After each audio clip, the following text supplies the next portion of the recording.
Jesus, all right. I'm going to go over this one more time about powerlifting and bodybuilding, the differences, whatever, okay? Man, and I forgot to answer this one thing in your question, DnfnDnfnf, whatever. I'm going to answer it now, okay? This one part where you said something about you got 300-pound guys with 40-inch verticals, right? 300-pound guys with 40-inch, whatever that means, with 40-inch, I don't know. You got 300-pound guys with 40-inch. Well, if you carry 300 pounds of fat, well, guess what your body's going to have to do? It's going to have to compensate by building muscle, get it? It's going to expand you because you're a gravitational loading. Ever heard of it? In science, we have something called gravitational loading and unloading, get it? That's why eccentric exercise will always be king in the exercise world. It'll make you into a brute, and I'll prove it when you talked about weightlifters being stronger, these Olympic weightlifters being stronger than bodybuilders. That's not true, because bodybuilders do eccentric exercise just like Olympic lifters. They get some eccentric, they lower the eccentric. That's how they're able to build these myofibulars, which give them that explosive power. Get it, bro? Christ. So I'm tired of this shit, bro. So here it is. You want to see it? I popped it up. I used AI, okay? If you're offended, then don't look at the video. Don't listen to me. Don't listen to AI. Don't listen to nobody. Listen to yourself, and ignorance is bliss, okay, bro? So, I'm going to read this, okay? Yes, in many Olympic lifts, athletes are typically, do we call bodybuilders athletes? No. Why don't we call bodybuilders athletes? Because bodybuilding is not a fucking sport.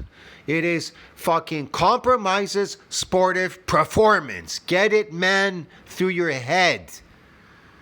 Christ. So, they are athletes because they're doing something specific. So there we go. So during the, now listen, at these Olympic, in many Olympic lifts, athletes are typically stronger during the what? The eccentric lowering phase. We are all, as human beings, our strongest is in the eccentric. So if we are so strong in the eccentric, why focus on the concentric? When if you get stronger in the eccentric, you will be stronger concentrically. It makes no sense to skate uphill like a loser. Get it? Losers skate uphill. Intelligent people skate downhill. Get it, man? Losers run upstairs in the fucking building, right? But the smart people, they run down the stairs. So the smart people take the elevator up, and the intelligent people, they run down the stairs as opposed to running up it like a loser. Get it? A loser. So there you go. So the lowering phase of the eccentric lifting phase, and therefore they often focus on controlling the eccentric movement. There, I proved it. Eccentric exercise is superior to everything, every lift on this fucking planet, bro. Get it? And everywhere you look in science, it'll tell you eccentric exercise. Here, eccentric versus concentric. The explanation for them being so strong with their so-called explosive power. Eccentric, the muscle lengthens while contracting, like when you lower a weight. Concentric, it shortens it. Yeah, we know that.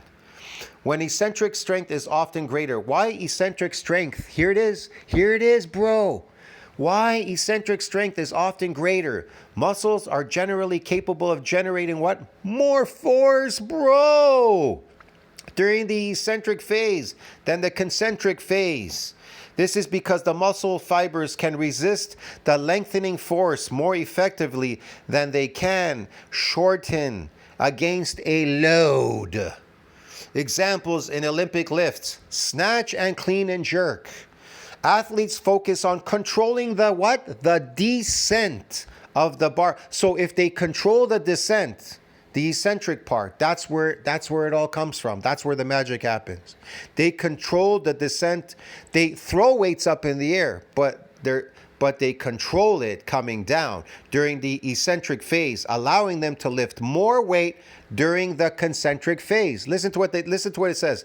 Because they're controlling the descent of the barbell during the eccentric phase, that allows them to lift more weight during the what? Concentric phase. So how do you get stronger at concentric lifts? How do you get stronger? Get stronger eccentrically, you dumbass. You dummy. Training implications. Well, both eccentric and concentric training are important. They are important. I emphasized that before in the past on my old channel. I told you, when I first started, I overworked the muscle in a full range of motion. That's how I was able to bring this damage back. But in a full upper body and then lower body. You understand me? Christ. But in eccentric overload, we don't do full range of motion. It's usually when you tap out. When you tap out of the regular exercises, overworking it, you move over to overload.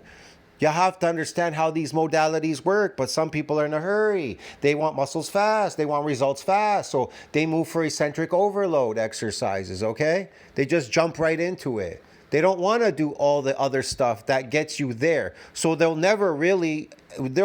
people will never really learn.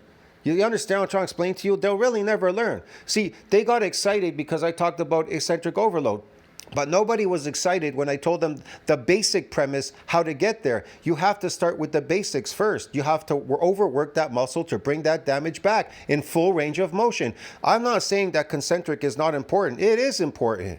I have the belief that concentric has its place in lifting. It is important, but you're adapted to your exercises and you don't know how to bring this damage back to grow more myofibrillars to give you that explosive strength and power and everything else, bro. Get it? That's your problem. You just don't understand lifting. People don't have a good premise and understanding what lifting is or how to bring this damage back.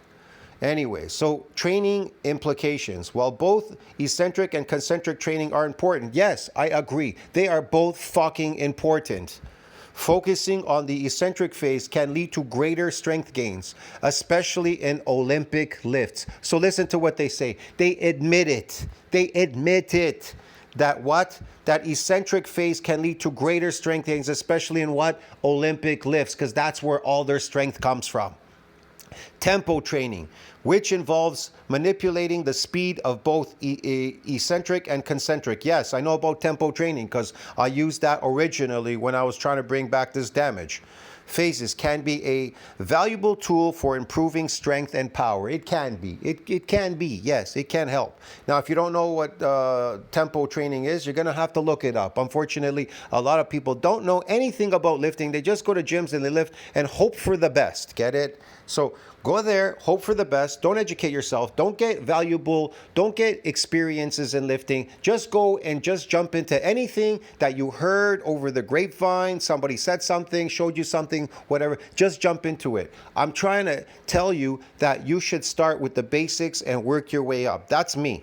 Now, many people, they just want to go into just eccentric overloads. That is nothing. There's nothing wrong with that.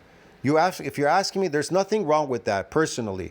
That's just my personal preference. I started with full range of motion, overworking the muscle to get it to damage, and then I moved over to overload. And then from overload, if I needed more, I would do accentuated. Okay, that's all. I would do supramaximal overload exercises eccentrically. That's about it, bro. Get it? Without forgoing the concentric. Okay.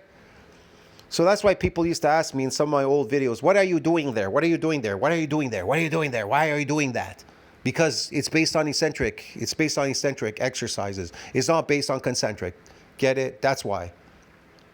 They help people rehabilitate. People with nerve damage like myself and stuff, they help rehabilitate you. Or people that are injured or whatever. Eccentric exercises, they rehabilitate you. They help you. They make you better because they're regenerative. They regenerate your body, your tendons, your ligaments, your muscles, new muscles, a whole bunch of stuff. Okay, bro? Do I really need to get into it, man? Just go and learn for yourself and stop opening your trap. Because you sound stupid, okay? I'll see you in the next one. Ciao, friends. It's ridiculous shit, man.